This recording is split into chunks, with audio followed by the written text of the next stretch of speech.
Baik, di sini saya akan menjelaskan arsitektur keamanan server yang saya buat. Nah, jadi arsitektur keamanan server yang saya buat itu seperti begini, yaitu dari ISP kemudian terhubung ke modem, kemudian terhubung ke router pfSense, router dan firewall pfSense, lalu ke server. Nah, jadi public ISP yang saya pakai di sini yaitu Telkomsel. Nah, Telkomsel itu memberikan internet ke modem. Nah, modemnya itu ini. Nah, bagaimana caranya Telkomsel memberikan internet ke modem, yaitu melalui kabel fiber optik. Nah, kabel fiber optik itu yang ini. Nah, jadi kabel fiber optik ini langsung terpasang ke belakang modem. Nah, ke sini. Ke sini.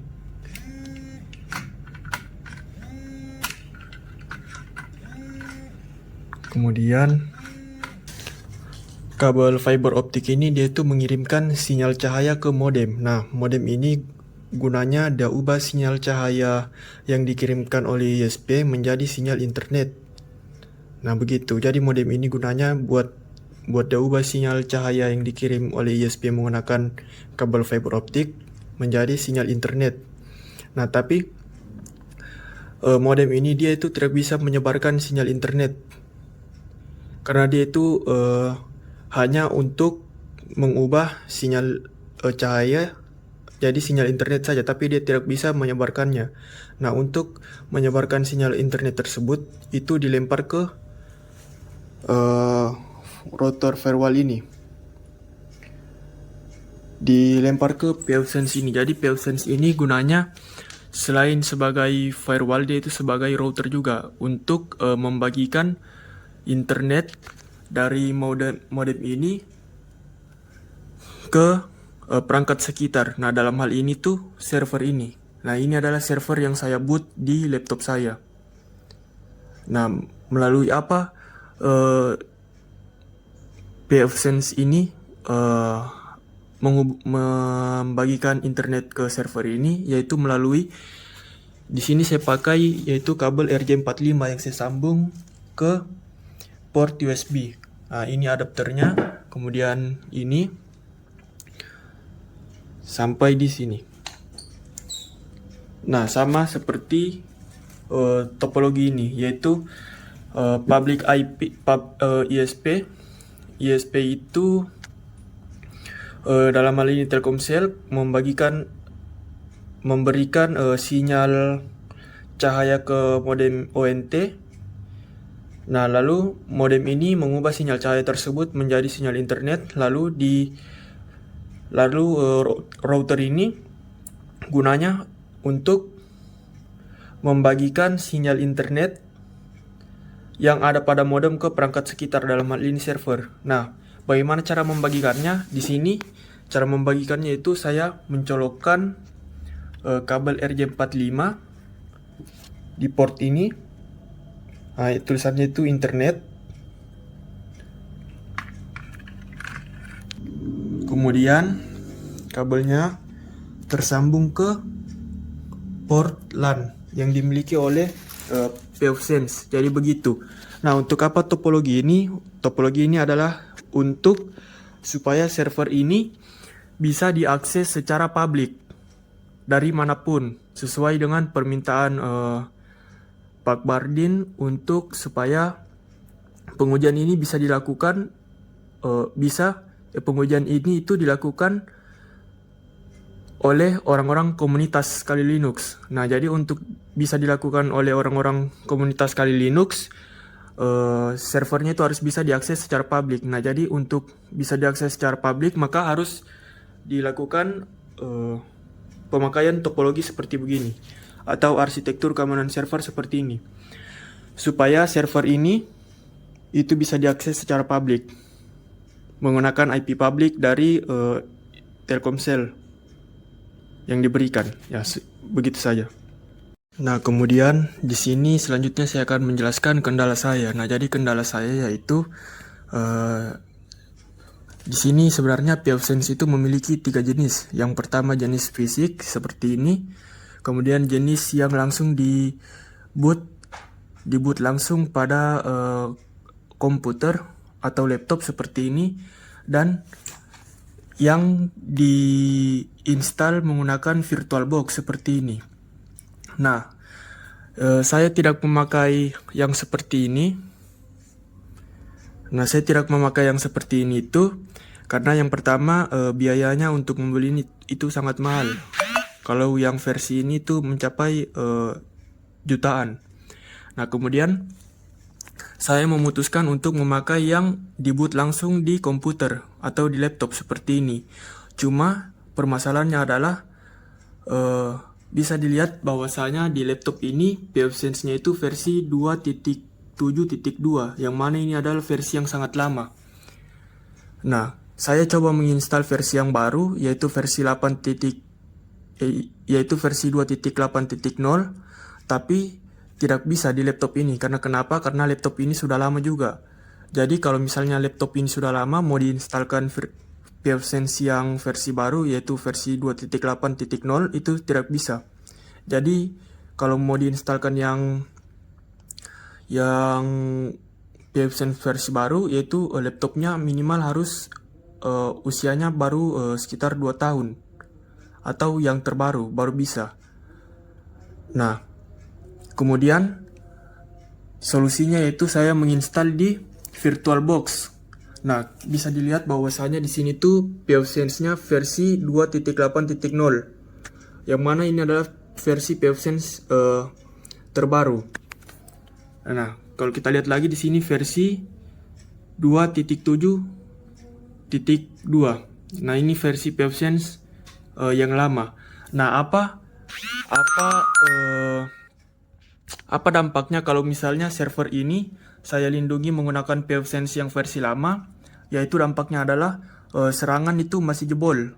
Ketika saya testing server ini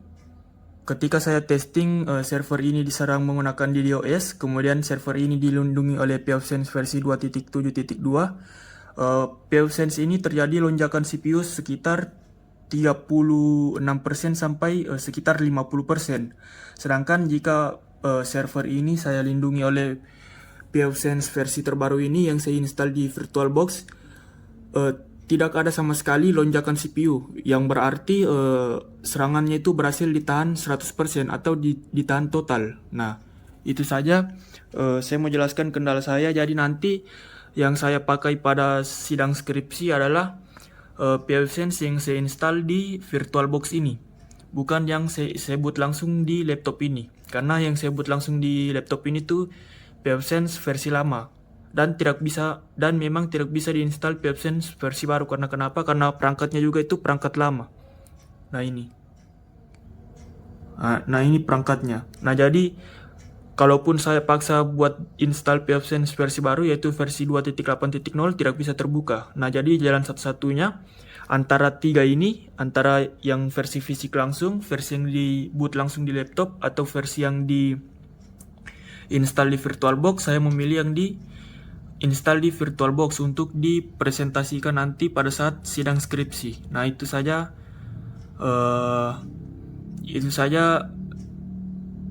sedikit kendala dari saya. Nah, kemudian ini kan arsitektur yang saya pakai di rumah saya.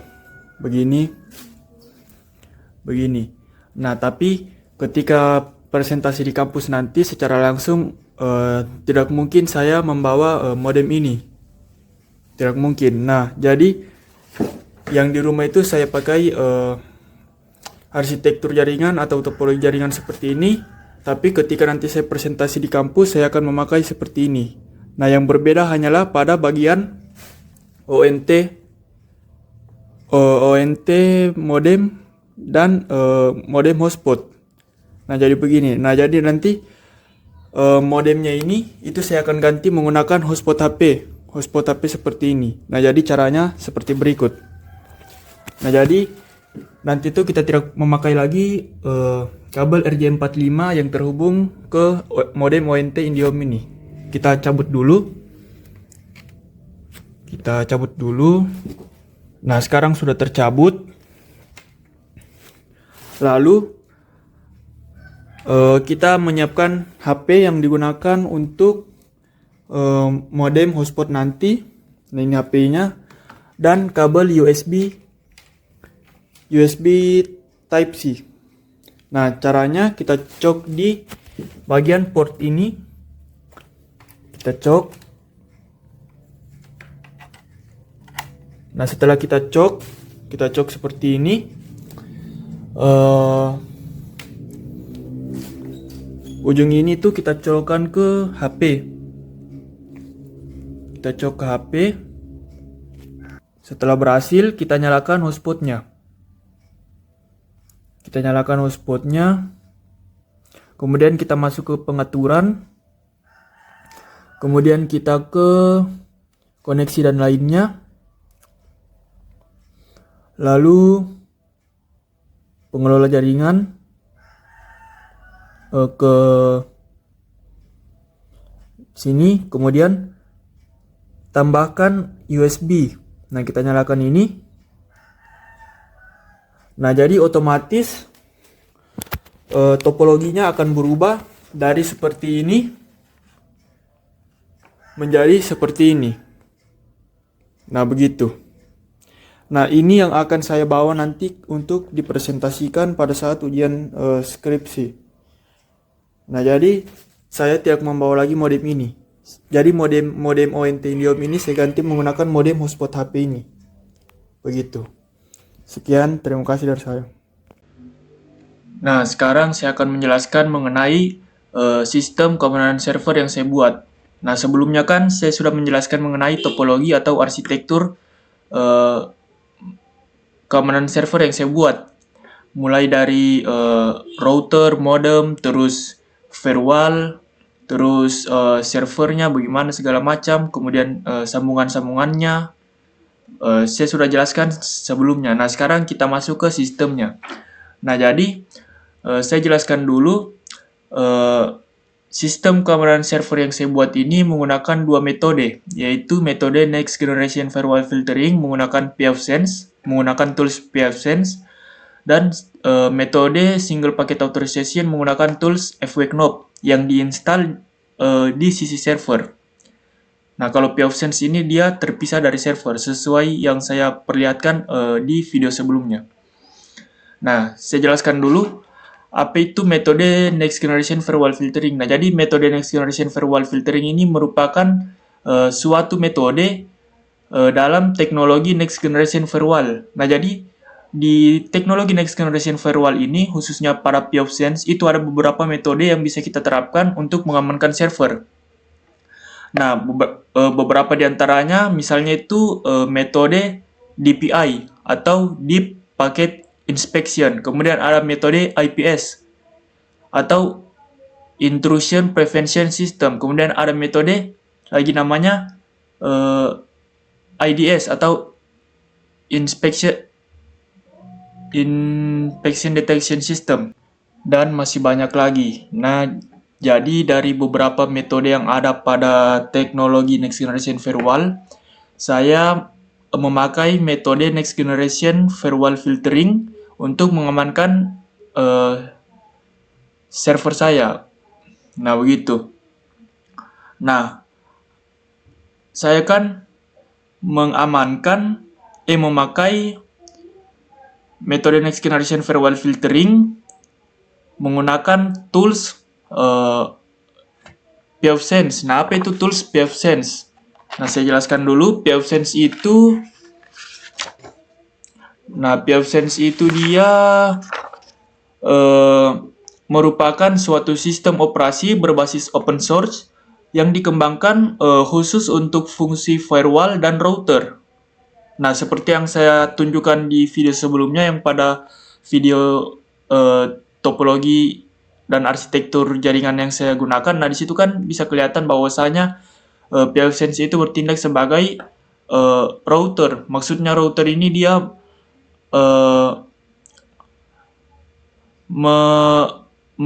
membagikan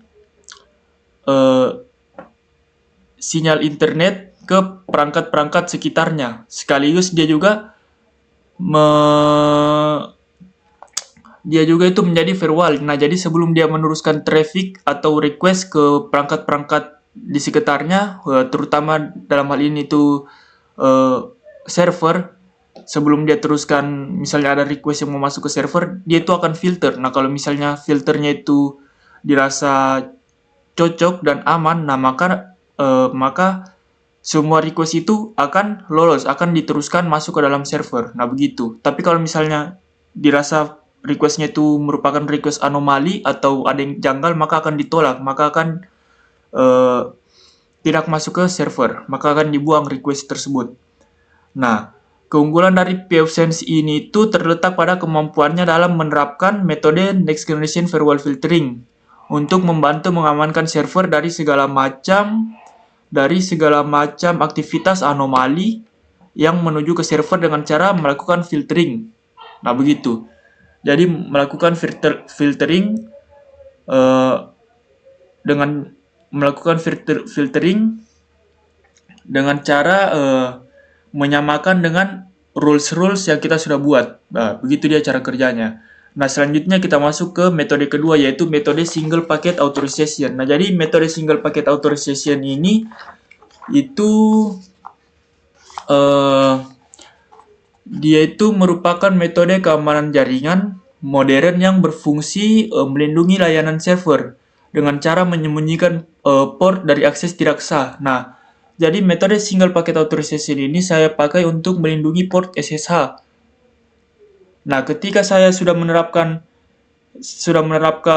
metode single packet authorization ini untuk melindungi port SSH, maka port SSH itu awalnya statusnya itu open jadi filter. Nah, SPA ini dia itu memerlukan satu paket terenkripsi untuk memberikan akses sementara kepada klien yang terverifikasi. Nah, jadi ketika kita pasangkan metode single packet authorization ini untuk mengamankan port 22 atau port SSH, port SSH-nya itu statusnya akan filter. Nah, bagaimana caranya supaya kita bisa masuk? Dengan cara memasukkan satu paket terenkripsi. Kalau misalnya paketnya itu betul dan terverifikasi, maka pengguna tersebut itu dapat melakukan SSH ke server. Nah, begitu. Tapi kalau misalnya paketnya itu salah, maka tidak akan pernah bisa melakukan SSH ke server. Nah, metode ini juga yaitu mampu mengurangi resiko serangan seperti port scanning dan brute force dan SSH attack tanpa menimbulkan beban kerja berlebihan kepada kinerja jaringan. Nah, seperti itu. Nah, jadi tools yang saya gunakan untuk menerapkan single packet authorization ini yaitu tools FWKNOP. Nah, jadi tools FWKNOP ini saya install di sisi server, di dalam server. Berbeda dengan tools pfSense yang dia diinstal itu terpisah dari server. Kalau FWKNOP dia ini diinstal dia menyatu di server atau di dalam server atau di sisi server. Nah, jadi FWKNOP dia ini merupakan sebuah aplikasi open source yang dirancang untuk menerapkan metode single packet authorization pada sistem keamanan jaringan. Dalam hal ini itu server. Nah, tools ini dia berfungsi untuk mengontrol akses layanan tertentu dengan mengharuskan klien mengirimkan satu paket terenkripsi sebelum diizinkan untuk mengakses port yang dilindungi. Nah, kalau misalnya paketnya itu betul, nah maka diizinkan untuk mengakses.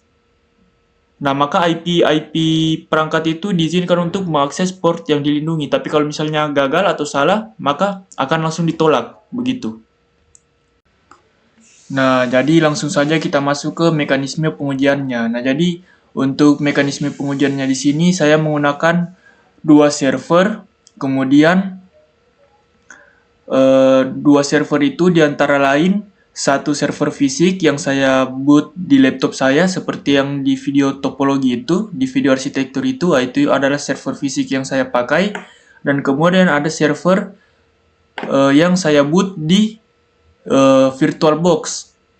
Nah, jadi itu. Nah, server yang saya boot langsung di laptop itu adalah server yang saya lindungi menggunakan kombinasi metode Next Generation Firewall Filtering dan metode single packet authorization. Sedangkan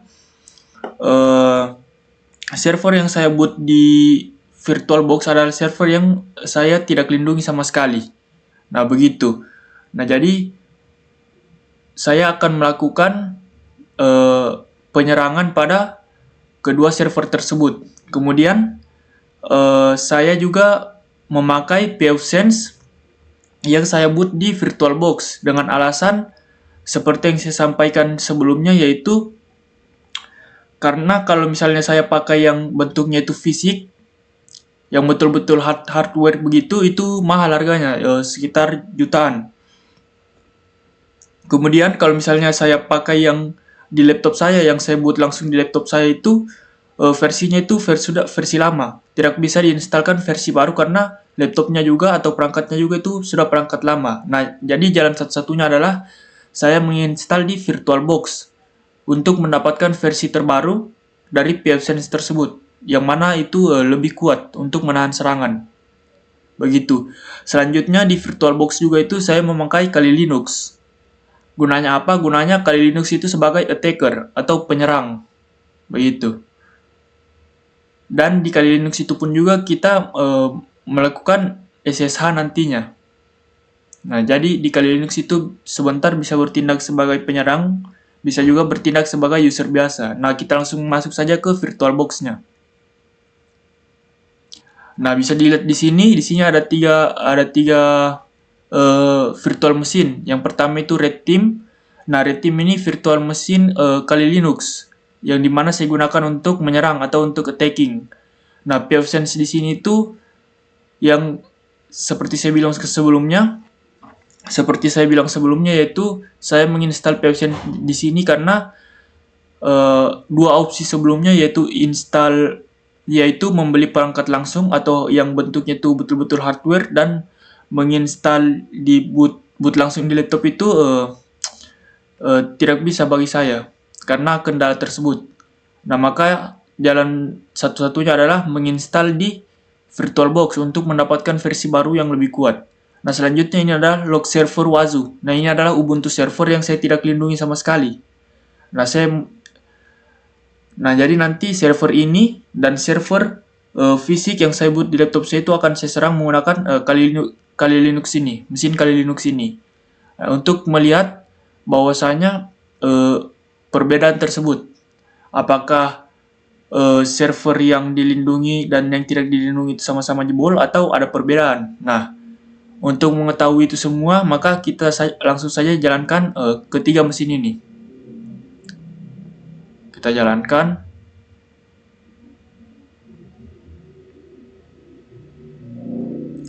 Nah, kemudian server fisik saya juga saya sudah nyalakan.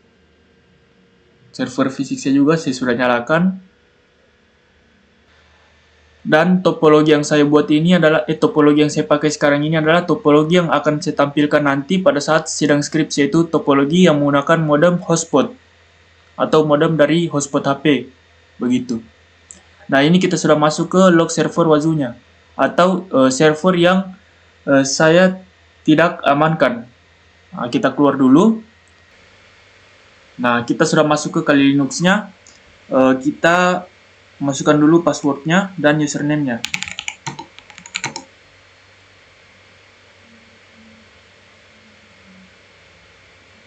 Kita masuk ke terminal untuk persiapan.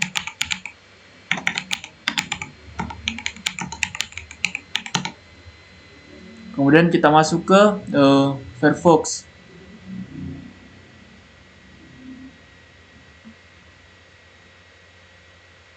Nah, kita lihat di sini bahwasanya pfSense-nya ini masih loading. Nah, bisa dilihat bahwasanya pfSense-nya ini sudah terbuka. Dan server fisik saya juga sudah menyala. Begitu pula dengan server yang saya install di VirtualBox yang saya tidak amankan. Nah, ini adalah server yang saya tidak amankan. Nah, bisa dilihat di sini bahwasanya IP1 pfSense saya yaitu 10.209.243.219. Nah, ini adalah IP yang dipakai untuk mengakses misalnya port 80, kemudian port 22. Nah, ini adalah IP-nya. Kemudian ini adalah IP lokalnya, yaitu 192.168.2.1. Nah, untuk mengecek apakah pAuthSense ini dan server fisik saya itu sudah betul-betul hidup, maka kita akan memasukkan IP ini ke browser. Kalau misalnya IP ini menampilkan web server di browser, maka berarti sudah betul-betul berhasil proses bootingnya. Kita masukkan dulu 10.209. Kita lihat lagi.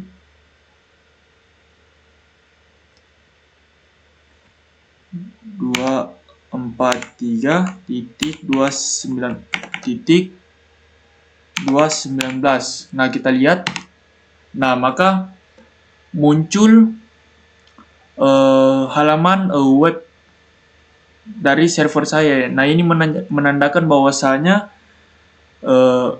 pAuthSense dan server saya itu betul-betul berhasil. Nah, sekarang tugas kita adalah coba ini kita masuk dulu ke server yang tidak saya lindungi. Kita masukkan dulu username dan passwordnya.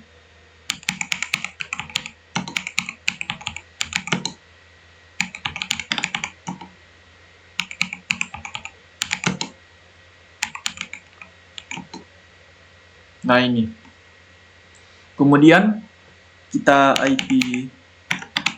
lihat IP-nya. Nah, di sini bisa dilihat bahwasanya IP lokalnya itu 192.168.2.10. Nah, kita coba juga buka di sini. 192.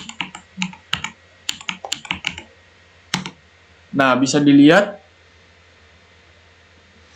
ini adalah tampilan web server. Ini adalah tampilan web server dari server yang tidak saya lindungi sama sekali. Dan ini adalah tampilan web server dari server yang saya lindungi menggunakan kombinasi metode next generation firewall filtering dan single packet authorization.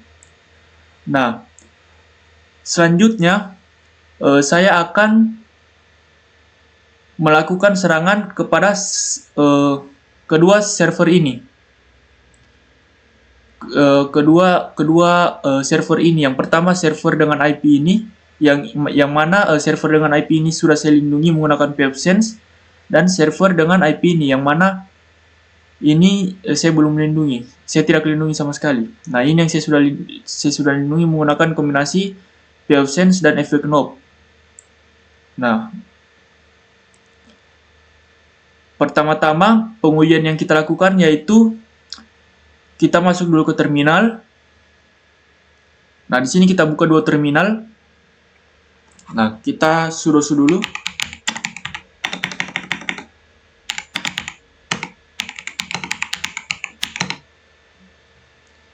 Nah, setelah terbuka dua terminal,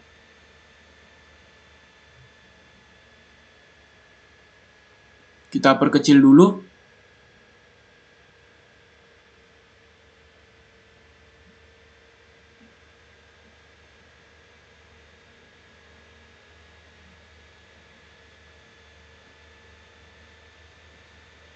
Nah, kemudian kedua IP ini atau kedua server ini kita akan sama-sama melakukan serangan yang namanya itu port scanning dengan tools Nmap. Nah, sebagaimana kita ketahui bersama bahwasanya serangan port scanning itu menjadi pintu masuk untuk serangan-serangan berikutnya atau serangan-serangan lanjutan. Yang mana kalau misalnya di serangan port scanning ini kita mendapatkan sesuatu yang berharga seperti port yang terbuka, apalagi port SSH yang terbuka, maka itu bisa menjadi pintu masuk serangan selanjutnya. Entah itu melalui brute force attack atau SSH attack atau dan lain-lain. Nah, kita coba. Nah, di sini kita masukkan perintah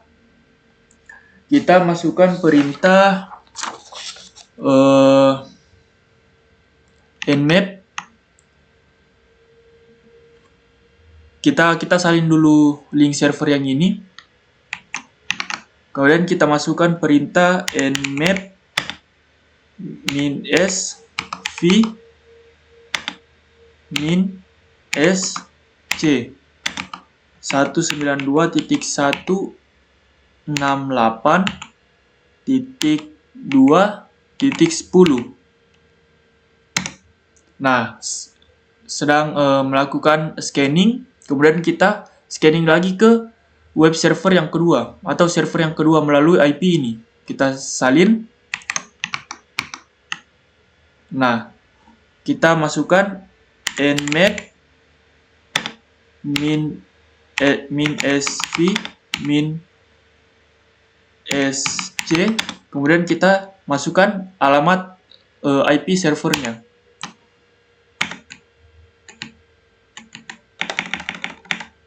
Nah, kita enter. Kita tunggu hasilnya.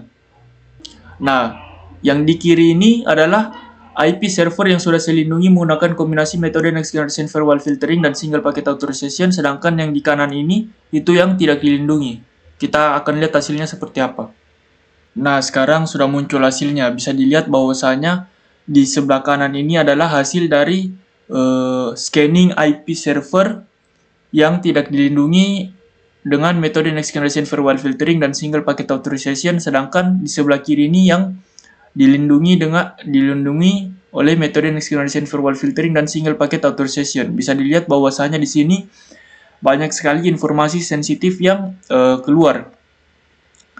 Nah, dan yang paling parah adalah port 22 ini statusnya open.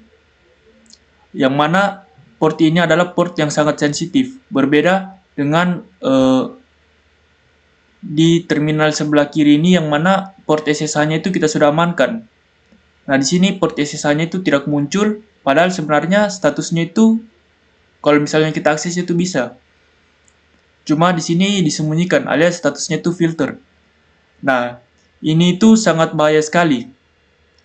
Ini tuh sangat bahaya yang di terminal sebelah kanan. Karena kenapa? Karena port 22 ini atau port SSH ini bisa menjadi bisa rentan terkena serangan. Nah, sebagaimana yang saya bilang sebelumnya bahwasanya serangan nmap ini atau serangan port scanning ini itu menjadi pintu masuk serangan kalau misalnya kita mendapat data-data sensitif. Nah, salah satunya adalah port 22 ini. Nah, port 22 ini adalah port sensitif ya. Nah, kemudian coba kita di sini kita tulis ulang perintahnya, kemudian kita spesifiknya ke port 22. Coba kita min p22. Kita lihat apa yang terjadi atau apa hasilnya. Nah, bisa dilihat di sini bahwasanya port 22 dari server dengan IP 10.209.243.219 itu statusnya itu filter. Kenapa statusnya filter? Karena port ini sudah kita amankan menggunakan metode Single Packet Authorization, makanya statusnya itu filter. Nah, sedangkan di sebelah sini di server dengan IP 192.168.2.10 itu statusnya open. Karena kenapa? Karena tidak dilindungi sama sekali. Nah, ini sebentar kita akan mencoba membobol menggunakan serangan SSH attack dan brute force attack. Nah, kita akan mencoba melakukan serangan SSH attack dan brute force attack ke IP server ini dan IP server ini.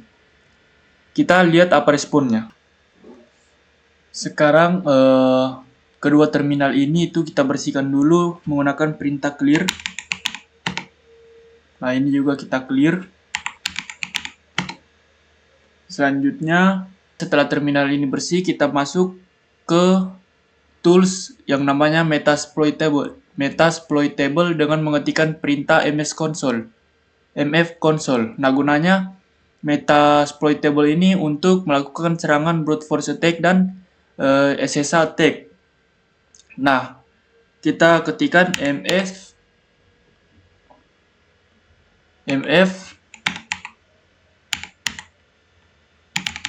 console.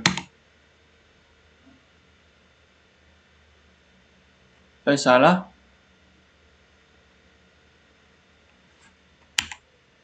Nah, perintahnya itu msf console.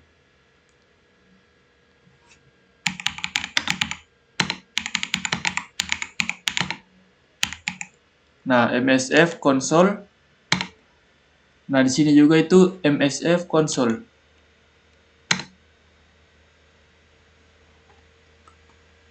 Nah, sekarang kita sudah masuk ke tools yang namanya Metasploitable untuk melakukan serangan brute force attack dan SSH attack. Nah, di terminal sebelah kiri ini kita melakukan SSH attack dan brute force attack dengan IP ini yaitu 10.209.243.219 dan terminal di sebelah kanan ini kita untuk melakukan serangan SSH attack dan brute force attack dengan IP server 192.168.2.10. Nah, setelah masuk ke tampilan seperti ini, kita itu masuk dengan perintah use auxiliary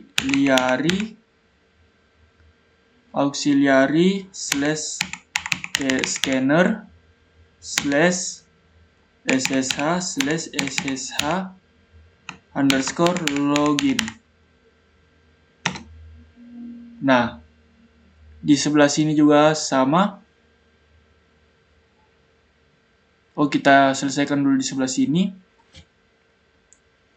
Kemudian di sini kita set rhost. Nah, rhost ini maksudnya kita set IP server yang kita mau serang. Nah, jadi IP server yang kita mau serang itu yang ini.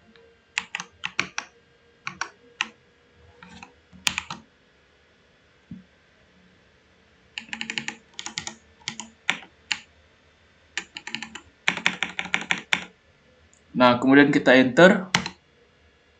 Nah, selanjutnya kita set user file.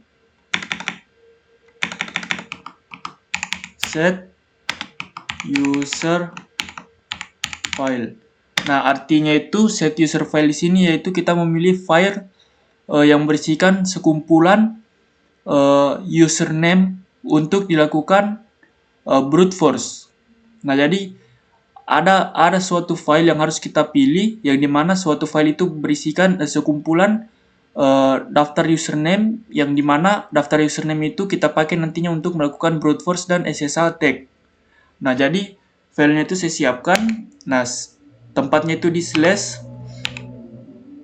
/home/kali/downloads /username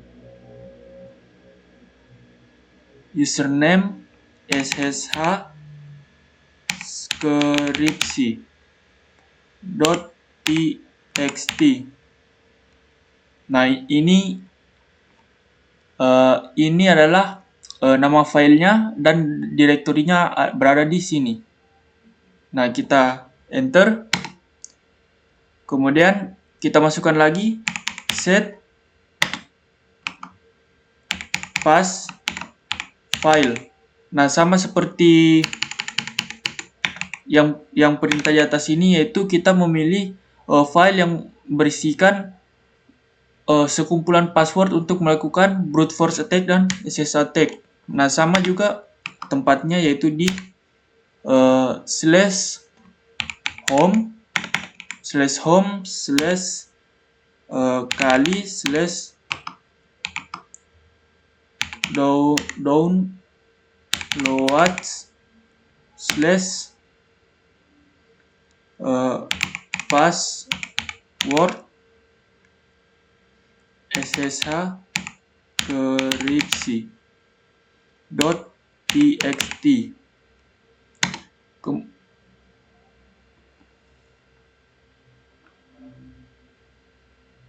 Oh, kita kurang di sini maksudnya. Seharusnya pas filenya itu S-nya itu ada 2. Nah, kita enter. Kemudian kita masukkan lagi set stop on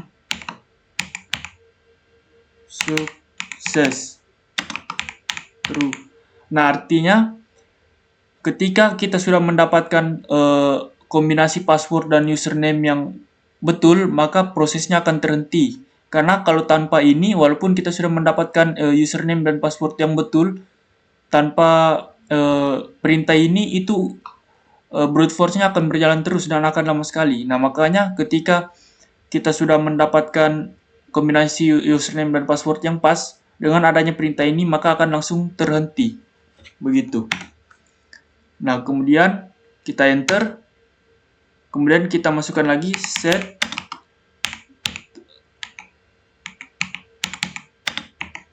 ini supaya tingkat serangannya itu 10. Maksudnya kecepatan brute force-nya itu dan SSATIC-nya itu sangat tinggi atau sangat cepat. Begitu. Istilahnya lebih brutal lagi serangannya. Biar lebih cepat. Kemudian kita enter. Kemudian kita masuk lagi set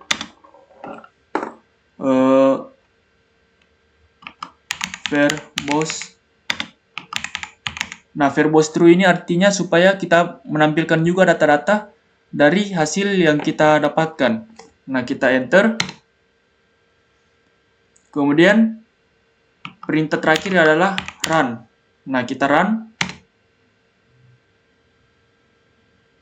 Oh, kita run. Nah, maka prosesnya akan berjalan. Nah, di sini juga sama. Kita copy saja ini.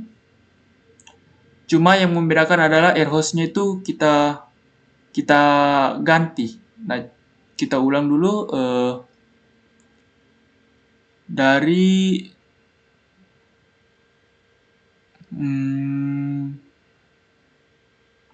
sini use auxiliary scanner SSH login. Ya, saya melakukan ini supaya cepat begitu, supaya tidak lama. Nah, kemudian kita masukkan lagi ke set airhost.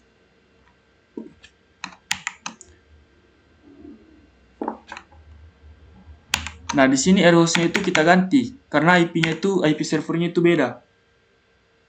Nah, jadi airhost 192.168.2.10. Nah, kemudian ininya sama.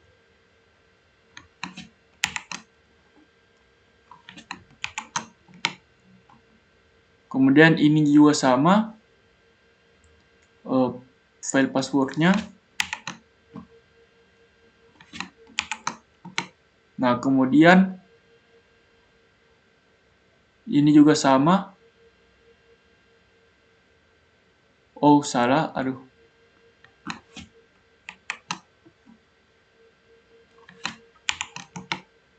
Nah, ini juga sama. Sukses, stop on success true. Kemudian set reach itu 10 supaya serangannya itu lebih brutal lagi, lebih cepat lagi. Set verbose true. Kemudian kita run. Coba kita ulang dulu di sini. Karena tadi sedikit ada kendala, kita ulang dulu. Kita clear.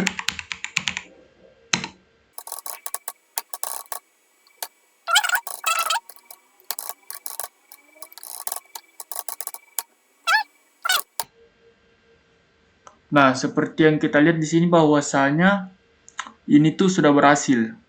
Nah, bahwasanya di sini ada kata sukses dengan username lswazu dan wazu ls. Nah, coba kita lihat, kita ketikkan perintah session Nah, maka di sini akan ada satu koneksi SSH yang kelihatan. Coba kita masukkan perintah y.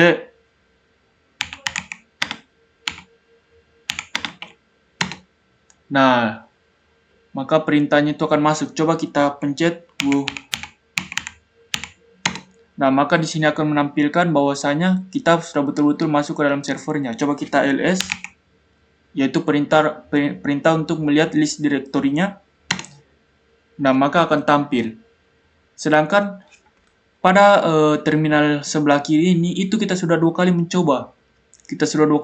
Tapi tidak ada hasil sama sekali. Kenapa tidak ada hasil sama sekali? Karena sudah dilindungi oleh metode single packet authorization. Jadi port SSH-nya itu sudah aman. Sedangkan di sini itu port SSH-nya itu jebol. Yang kelihatan dari tanda ini. SSH-nya itu jebol dan nah ini itu sudah jebol. Sedangkan ini itu kita sudah 2 kali mengulangi perintah serangan tapi tetap tidak ada. Coba kita masukkan perintah yang sama, yaitu session.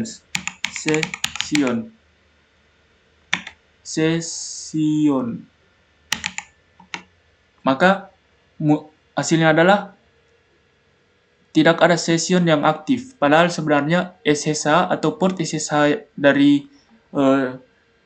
server tersebut itu sebenarnya aktif, tapi diblokir atau disembunyikan dari akses-akses yang berbahaya. Nah, bagaimana caranya supaya kita bisa masuk secara sah ke SSH server tersebut? Kita masuk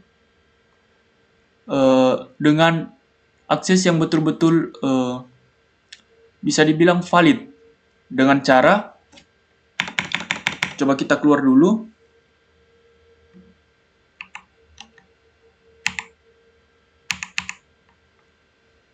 Coba kita matikan dulu terminal ini. Kita buat terminal baru.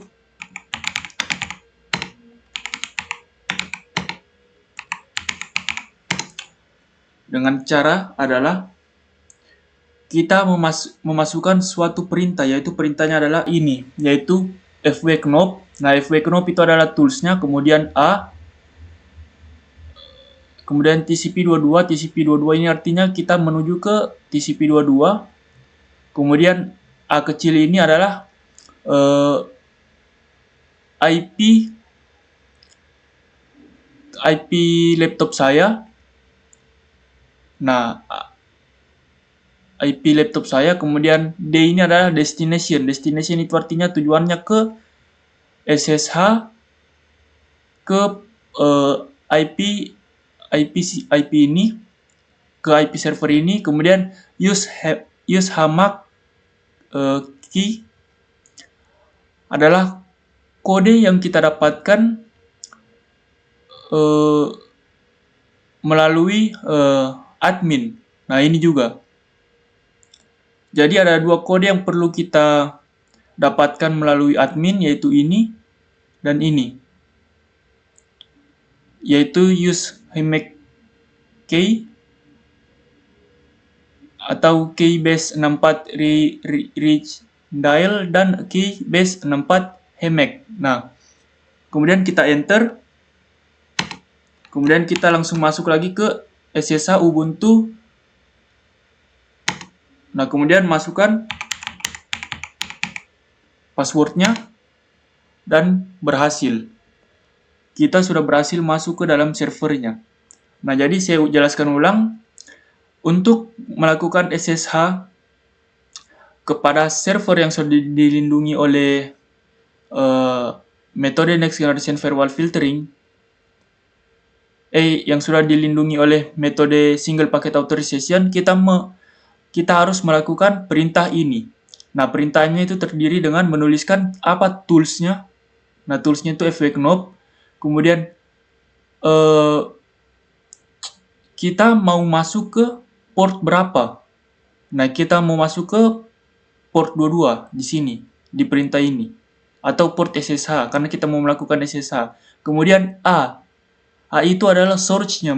Source-nya itu maksudnya IP laptop kita. Nah, IP laptop saya itu ini. IP laptop saya itu ini. Kemudian min D itu artinya destination-nya itu adalah ke IP server ini. Nah, jadi kita melakukan SSH ke server dengan IP ini. Nah, tapi kita membutuhkan kunci. Apa kuncinya? Kuncinya adalah ini. Dengan memasukkan perintah use himec key min key base 64 reach dial. Nah, kemudian kita masukkan kuncinya. Nah, ini kunci pertama. Selanjutnya kunci keduanya itu adalah ini. Key base himec. Nah, ini. Ini kunci keduanya. Nah, tanpa perintah ini, terutama tanpa kunci ini, itu tidak akan berhasil. Nah, selanjutnya ketika memang kita cocok, kita melakukan lagi SSH. Nah, SSH-nya ini hanya terbuka sekitar 10 detik saja.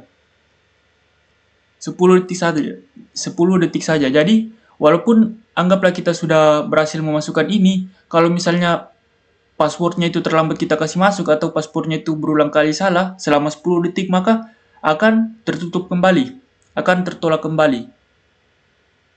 Anggaplah kita sudah memasukkan ini, sudah betul. Kemudian kita masukkan lagi perintah ini untuk memasukkan password. Nah, kita memasukkan password yang salah, kita memasukkan password, tapi passwordnya itu salah. Kemudian kita ulangi terus dan salah terus selama 10 detik. Nah, kemudian di detik ke-11, passwordnya itu yang kita masukkan itu sudah betul, tapi akan tetap tertolak. Karena kenapa? Karena batas waktunya ini itu hanya sekitar 10 detik. Apa yang terjadi kalau sekitar 10 detik password yang kita masukkan itu terlambat atau tetap salah? Yang dilakukan adalah password kalian itu akan ditolak dan harus diulang lagi dari perintah ini, begitu. Makanya tadi itu saya cepat-cepat untuk memasukkan passwordnya ini supaya tidak terjadi penolakan karena keterlambatan waktu. Nah, dan hasilnya adalah kita berhasil login ke servernya. Nah, di sini kita lihat servernya. Kita sudosu.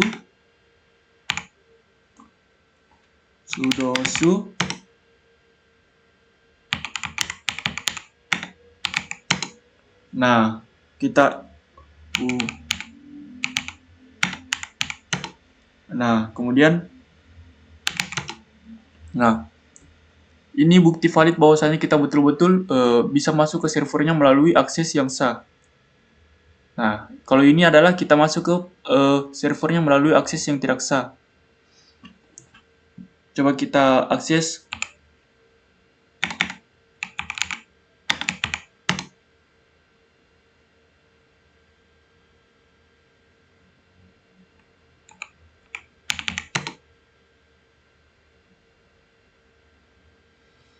Nah, jadi ada beberapa perintah yang tidak bisa kita lakukan kalau misalnya kita masuk secara ilegal atau melalui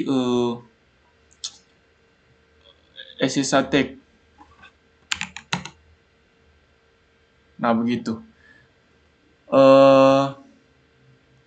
Selanjutnya, sekarang kan posisi kita sudah masuk ke SSH server fisik saya yang saya boot di laptop.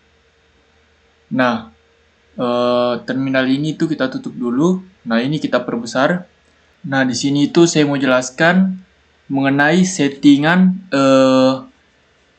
FW knob saya atau metode single packet authorization saya dan juga metode next generation firewall saya. Nah, jadi settingan yang saya pakai untuk FW knob atau metode single packet authorization itu yang pertama, kalau misalnya kita buka di sini, kita bisa lihat pada file, pada bagian, kita bisa lihat pada bagian, ini kita clear dulu. Nah, pada bagian nano slash etc slash fwknop slash fwknopd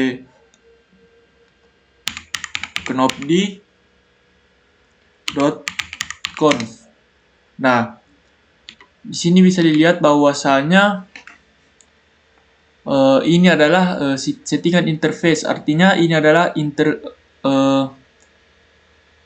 interface server fisik saya. Nah, kenapa harus kita tulis begini? Supaya alamat SPA-nya itu betul-betul terhubung ke server fisik kita. Kemudian kita exit, kemudian kita masuk lagi ke file access. Jadi sama seperti tadi, cuma bedanya perintahnya di sini kita ganti. Nah, kalau kita scroll ke bawah,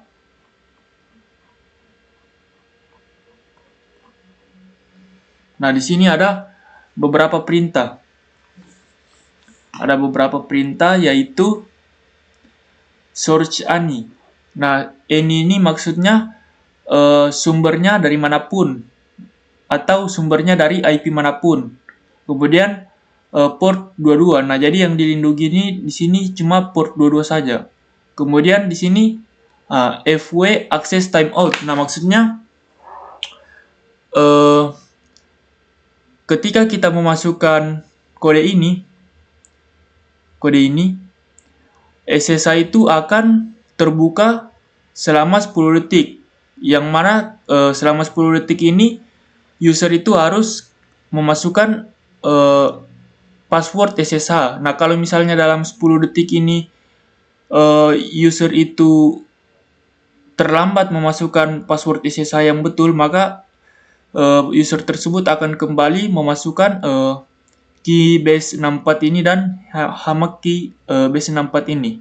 Nah, itulah kenapa tadi saya itu cepat-cepat memasukkan password SSH-nya, karena waktunya itu cuma 10 detik. Kalau misalnya dalam 10 detik itu saya terlambat memasukkan password yang betul, maka saya harus mengulangi memasukkan kode ini dulu.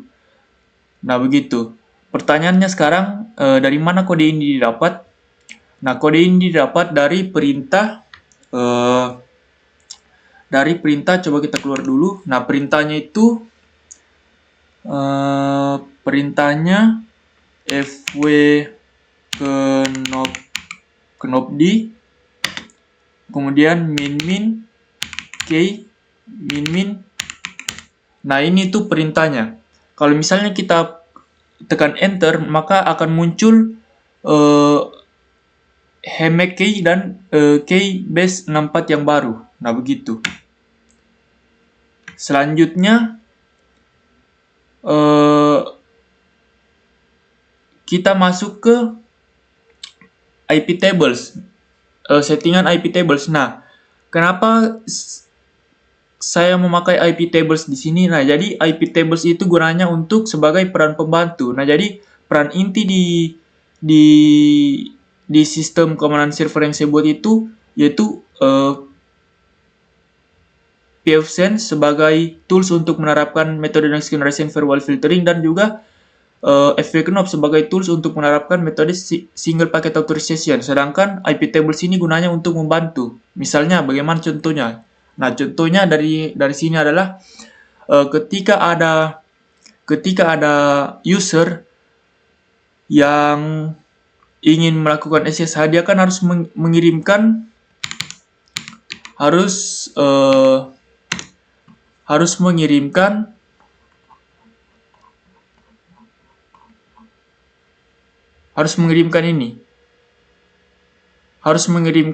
perintah yang dimana perintah itu seperti tadi yang saya buat, harus ada keybase 64 ini dan HMK ini. Nah, harus ada. Kalau misalnya tidak ada, atau kalau misalnya salah,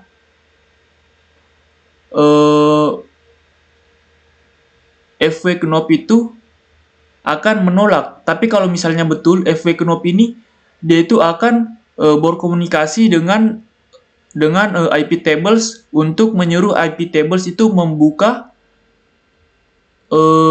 port 22 atau port SSH terus dari statusnya filtered ke open selama 10 detik. Begitu. Jadi FW Knop dia ini Jadi IP tables dia ini cuma sebagai peran pembantu saja. Cuma untuk kalau misalnya user itu berhasil memasukkan key yang tepat, maka FW Knop itu akan menyuruh IP tables untuk membuka port SSH selama 10 detik. Lalu setelah itu ditutup kembali. Nah, begitu. Jadi IP tables di sini tuh cuma peran pembantu saja. Coba kita exit.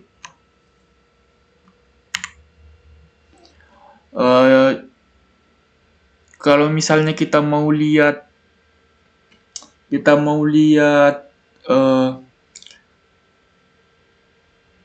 perintah IP tables yang kita sudah setting dengan cara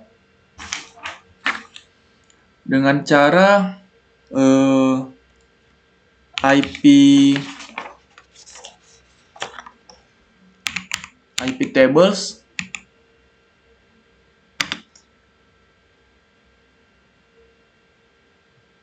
min L input min N min line. Nah, di sini bisa kita lihat bahwasanya secara default port TCP22 ini ditutup oleh IP tables. Kemudian FW Knop dia ini akan menerima inputan dari user. Melalui port 62201. Nah, kalau misalnya inputan yang dikirimkan oleh user itu dicek oleh FW Knop ini dan dinyatakan betul, FW Knop ini dia itu akan berkomunikasi dengan IP tables untuk menyuruh IP tables membuka yang tadinya statusnya itu defaultnya itu drop atau ditutup port dua-duanya. FW Knop ini akan menyuruh IP tables untuk membuka port 22 tersebut ke IP user tersebut saja selama 10 detik.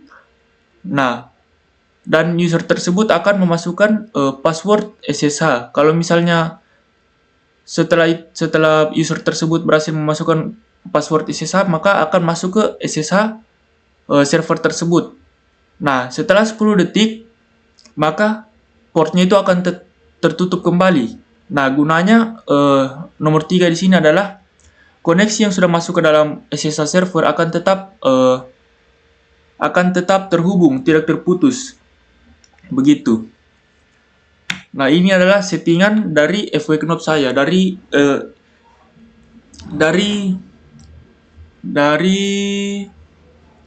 metode single packet authorization saya. Nah, sangat simple. Nah, kemudian selanjutnya saya akan memberitahu mengenai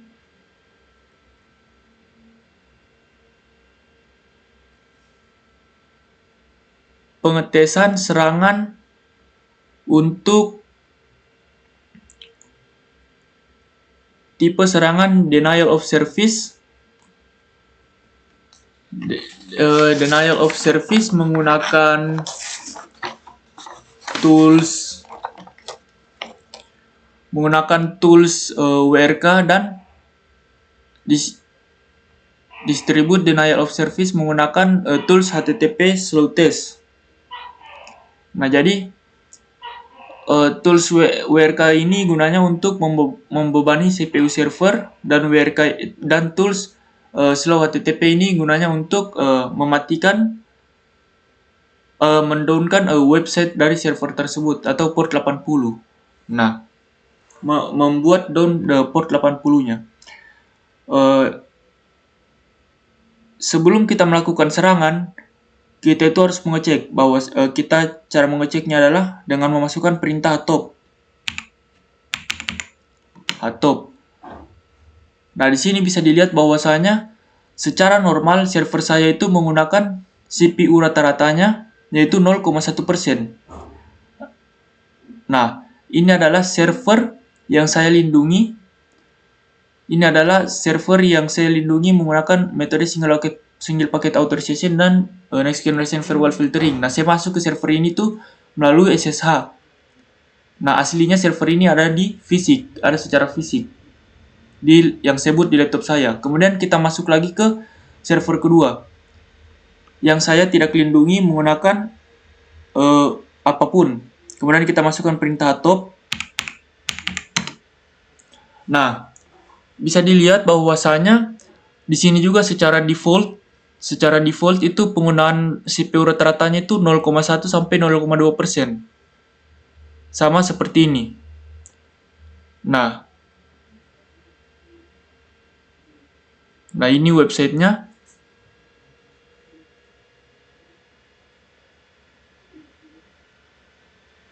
Ini website dari kedua server tersebut. Oke, selanjutnya apa yang terjadi kalau kita menyerang kedua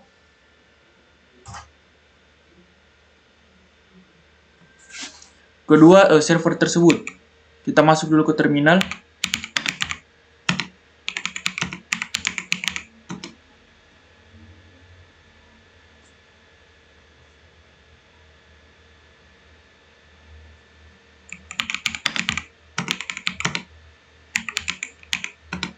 Oke. Nah, kemudian setelah ini kita masukkan perintah untuk melakukan denial of service menggunakan tool WRK. Tapi sebelum kita menyerang, kita itu harus meningkatkan batas file yang akan dibuka supaya serangan kita itu berhasil. Jadi perintah yang kita masukkan itu limit min n 1 juta. Nah, di terminal sebelahnya juga sama. Ulimit 1 juta. Artinya ini kita meningkatkan batas filenya itu menjadi 1 juta. Nah, ini juga. Kemudian kita jalankan perintah serangannya, yaitu WRK min T12 min C min C 200.000 min D 120. Itu artinya kita melakukan serangan secara 120 detik atau 2 menit. Lalu IP server targetnya itu 192.168.2.10. Nah, ini kita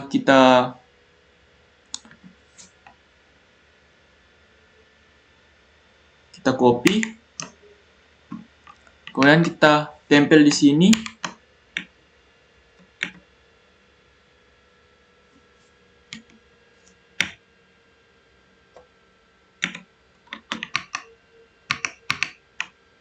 Nah, kemudian IP-nya itu kita ambil, IP server kita ambil.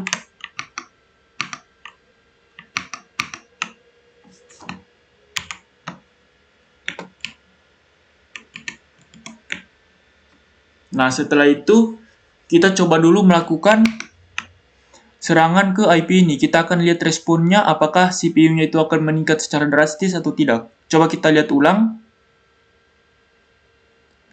Nah, kita lihat bahwasanya di sini penggunaan CPU rata-ratanya itu 0,0% sampai 0,2% paling tinggi. Nah, kita lihat di sini, ini AVG ini adalah penggunaan CPU rata-ratanya. Nah, jadi 0,1, 0,2 begitu. Nah, kita lihat apa yang terjadi kalau misalnya kita melakukan serangan. Seberapa banyak CPU-nya meningkat? Apakah drastis atau tidak? Kita melakukan serangan.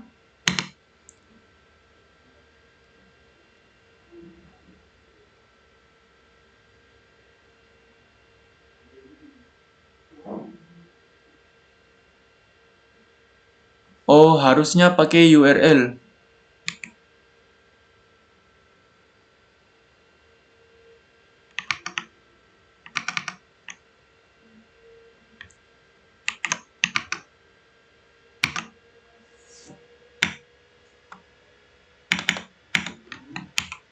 Nah, harusnya seperti ini.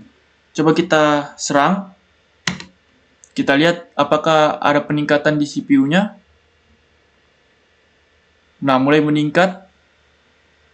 Bisa dilihat di sini itu terjadi peningkatan sebanyak 14%, 54%, 68%, dan terkadang itu sampai 79%. 75%, 79% itu. Nah, coba kita tunggu dulu.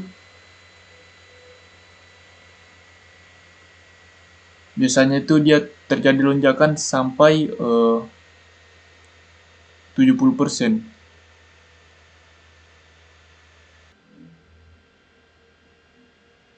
Nah, sudah selesai.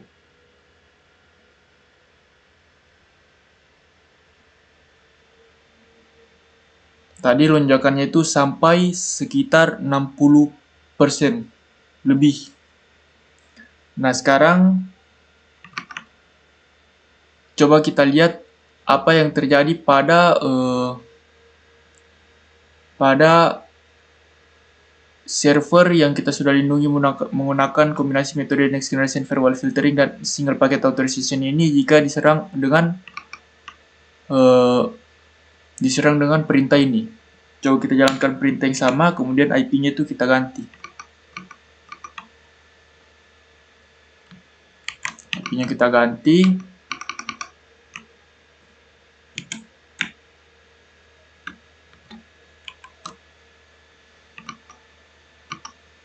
Kemudian kita lihat apa reaksinya.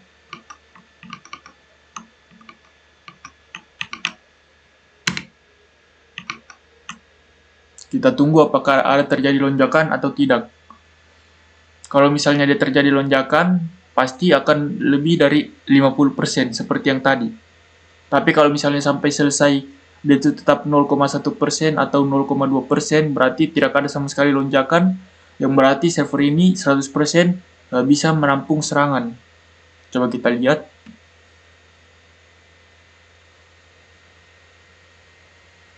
Kita tunggu sekitar 2 menit. Nah, sekarang itu sudah 2 menit lebih dan tidak ada kenaikan 1% pun. Tetap pada rata-ratanya itu 0,1%. Bisa dilihat di sini juga sudah habis. Nah, ini menandakan bahwasanya metode next generation firewall filtering dan single packet authorization itu aman dalam menahan serangan distribute denial of service menggunakan tools WRK. Selanjutnya kita mencoba distribute denial of service menggunakan tools slow HTTP. Gunanya untuk apa? Gunanya untuk mengincar untuk menumbangkan web server atau port 80. Coba kita refresh dulu. Nah, aman. Sekarang kita coba serang.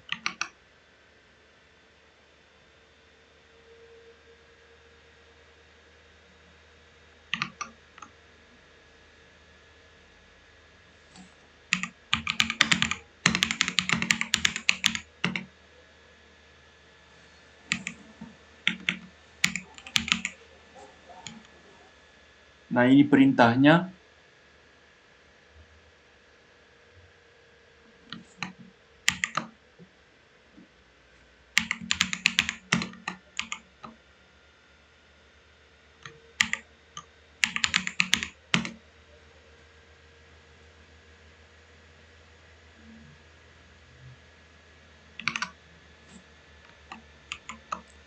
Nah, ini itu perintahnya. Jadi kita menyerang ke IP atau ke server yang tidak dilindungi oleh metode next generation firewall filtering dan single packet authorization terlebih dahulu. Kita coba.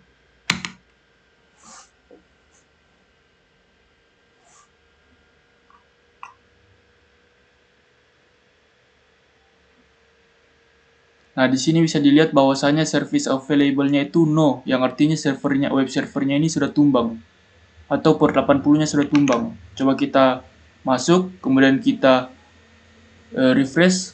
Nah, maka akan loading terus karena web servernya ini sudah tumbang. Coba kita buka lagi di tab baru. Nah, sudah tidak bisa terbuka, yang artinya serangannya ini berhasil dan web servernya itu sudah tumbang atau port 80-nya sudah tumbang. Coba kita close saja.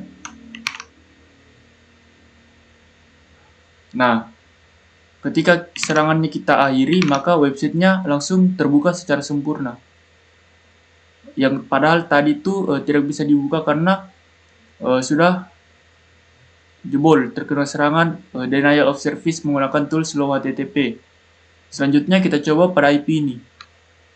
Ini adalah IP web server yang sudah kita lindungi dengan metode next generation firewall filtering dan single packet authorization.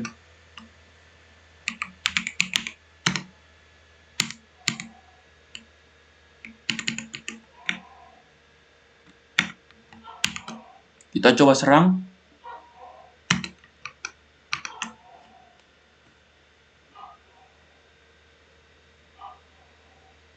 Kita tunggu sampai service available-nya itu no.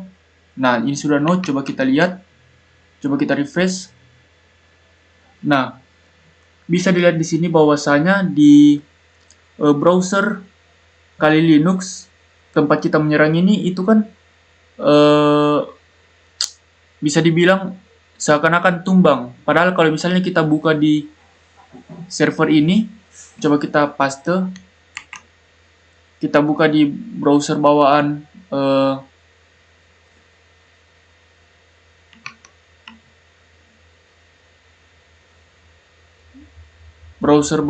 laptop kita. Nah, maka akan terbuka secara sempurna. Nah, kenapa bisa terjadi seperti ini? Karena saya membuat rules di mana ketika ada seseorang yang mengirimkan traffic secara beruntun dalam waktu yang singkat, maka yang akan merasakan dampaknya itu adalah di sisi attacker saja, sedangkan di sisi pengguna lain yang tidak melakukan serangan yaitu normal. Nah, seperti ini, dia itu normal. Sedangkan di sisi yang melakukan serangan, dia itu akan berat sendiri. Nah, seakan-akan dia itu berhasil melakukan serangan, padahal sebenarnya serangannya itu tidak berdampak ke orang lain. Nah, seperti itu. Coba kita matikan. Nah, langsung bisa diakses.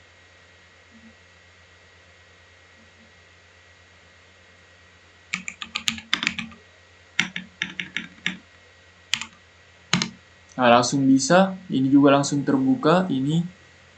Nah, begitu. Jadi kesimpulannya, serangan distribute denial of service itu berhasil ditangkal dengan kombinasi metode next generation firewall filtering dan single packet authorization. Nah, jadi itu tadi kita sudah melakukan beberapa skema serangan. Yang pertama ada serangan port scanning, kemudian serangan SSH attack dan brute force attack, lalu denial of service dan distribute denial of service. Nah, serangan tersebut, masing-masing serangan tersebut itu akan saya ulangi sebanyak 50 kali. 50 kali serangan dan 50 kali akses sahnya untuk mendapatkan nilai true positif, true negatif, false positif, dan false negatifnya untuk nanti dihitung seberapa akurat kedua kombinasi metode tersebut untuk mengamankan server. Nah, dan yang terakhir adalah di sini kalau misalnya kita misalnya SSH ulang,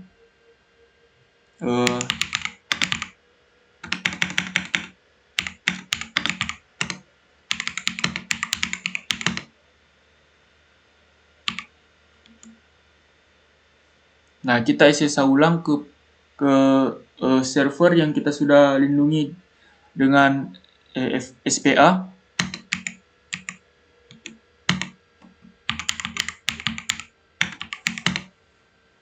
Nah, kita sudah masuk, kemudian kita sudo dulu.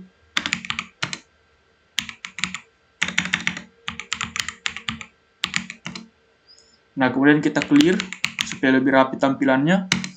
Nah, di sini itu saya membuat sebuah aplikasi CLI untuk bagaimana untuk mempermudah operator dalam mengelola server. Yang pertama server, yang kedua juga pfSense tersebut. Nah, jadi saya membuat aplikasi CLI. Nah, jadi di sini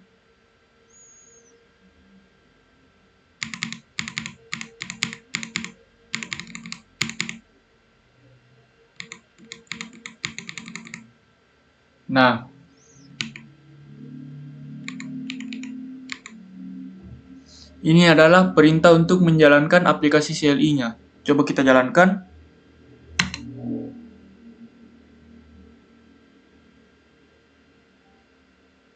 Oke, ada sedikit masalah, coba saya troubleshoot dulu.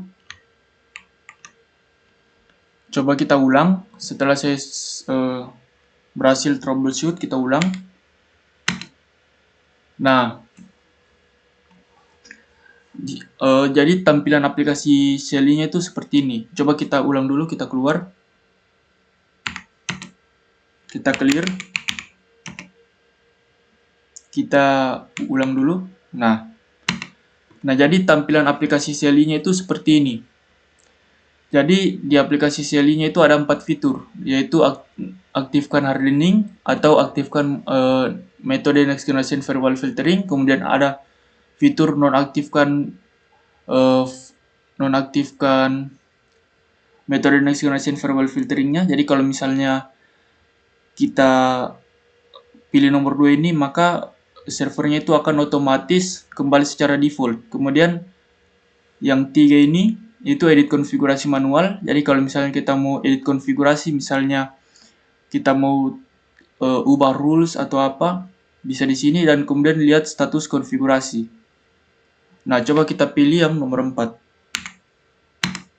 Nah, di sini bisa dilihat bahwasanya rules yang saya buat itu apa saja. Nah, ini dia. Ini adalah semua rules yang saya buat. Nah, itu. Nah, jadi coba kita buka ke codingannya. Coba kita keluar dulu.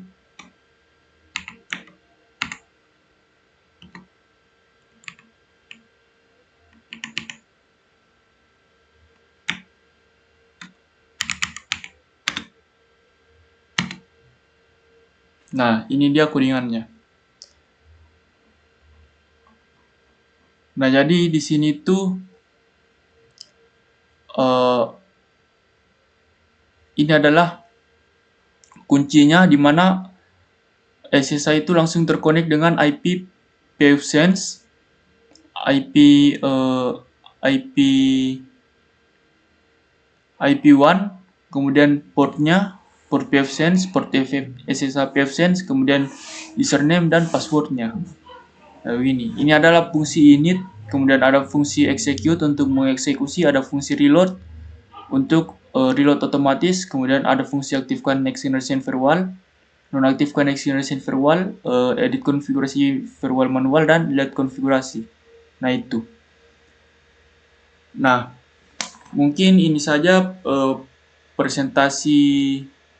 video presentasi skripsi dari saya. Untuk pertanyaan-pertanyaan selanjutnya nanti saya jawab secara langsung atau bisa juga pada saat sidang skripsi. Terima kasih.